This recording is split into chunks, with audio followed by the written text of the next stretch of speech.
America का Los Angeles पिछले 6 दिनों से धधक रहा है। जंगलों से फैली आग रिहायशी इलाकों में तांडव कर रही है। ये आग कितनी खतरनाक है, इसका अंदाजा इसी बात से लगाया जा सकता है कि इसने इलाके की करीब 40,000 एकड़ जमीन को अपनी जद में लिया है। 12,000 से ज्यादा इमारतें जलकर खाक हो गई हैं। इसमें कई मशहूर हस्तियों के घर भी शामिल हैं। लॉस एंजलिस इलाका सिनेमा के सितारों की रिहाइश के लिए फेमस है। यहाँ घरों की कीमतें आसमान छूती हैं।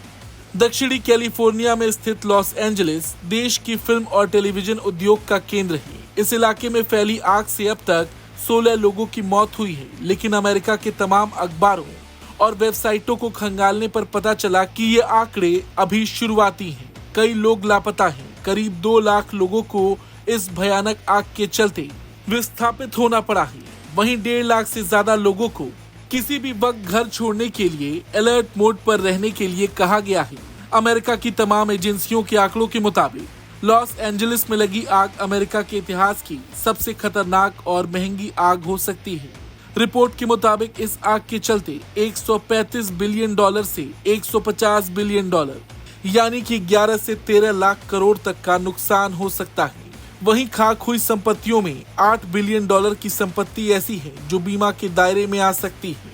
रिपोर्ट्स के मुताबिक लॉस एंजलिस के करीब 6 इलाकों में ये आग सबसे बुरे तरीके से फैली है। लॉस एंजलिस का पैलिसेड्स इलाका इस आग से सबसे ज्यादा प्रभावित हुआ है। इस इलाके ने ऐसी तबाही कभी नहीं देखी थी। यहाँ आग ने अपने पांव पसारने शुरू किए। इस इलाके की करीब 21,000 एकड़ जमीन पर आग का कहर देखने को मिला है। इसमें पॉश माना जाने वाला पैसिफिक पैलिसेड्स का इलाका भी शामिल था। मौजूदा हालात की बात करें तो प्रभावित इलाके की करीब 15% आग को ही अब तक बुझाया जा सका है।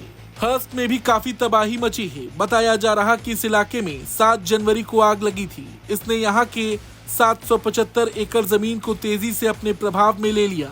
हालांकि गनीमत यह है कि इस इलाके की करीब 75% प्रभावित इलाके पर आग से काबू पा लिया गया है। दूसरा सबसे बड़ा प्रभावित इलाका है ईटन। लॉस एंजलिस के उत्तरी इलाके में बसा ईटन इस आगजनी से प्रभावित होने वाला दूसरा सबसे बड़ा इलाका है। इलाके के हिसाब से देखा जाए तो यहाँ के 14,000 एकड़ जमीन पर आग फैली थी, लेकिन अब तक 10% से कम इलाके पर आग से काबू पाया जा सका है। इसके अलावा इस शहर के लीडिया कैथ और आर्चर इलाके में भी तबाही देखने को मिली है। लीडिया लॉस एंजलिस के उत्तर की तरफ का इलाका है और 100 एकड़ में फैला है। हालांकि यहाँ के ज्यादातर हिस्से पर आग से काबू पा लिया गया है। वहीं वेंचुरा काउंटी की सीमा के पास बसे केनेथ इलाके में आग लगने की शुरुआती घटना 9 जनवरी को हुई थी। यहाँ के 1,000 एकड़ में आग फैली है। वहीं आर्चर इलाके में 10 जनवरी को आग लगना शुरू हुई। हालांकि इतनी बड़ी आग कैसे लगी, इसको लेकर जांच जारी है, लेकिन अमेरिका की तमाम रिपोर्ट से पता चलता है कि इसके पीछे तेज हवाओं और सूखे मौसम को जिम्मेदार माना जा रहा है। वहीं कुछ एक्सपर्ट्स इस भयानक आग के लिए जलवायु परिवर्तन को जिम्मेदार मान रहे हैं। उनका तर्क है कि इलाके में बढ़ती गर्मी, लंबे समय तक सूखा इन सब के लिए जिम्मेदार है। हाल के महीनों में मौसम का बहुत ज्यादा गर्म रहना और बारिश की कमी की वजह से कैलिफोर्निया खास तौर पर असुरक्षित है।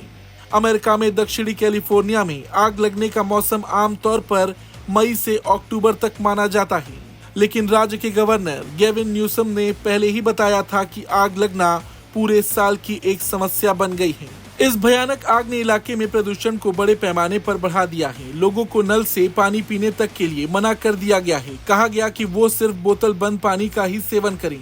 डर है कि इस आग ने साफ पानी को बड़े पैमाने पर दूषित किया है। हजारों की संख्या में लोगों के घर उजड़े हैं। कई मशहूर हस्तियों की इमारतें और कई बड़े प्रतिष्ठान को भी नुकसान पहुंचा है।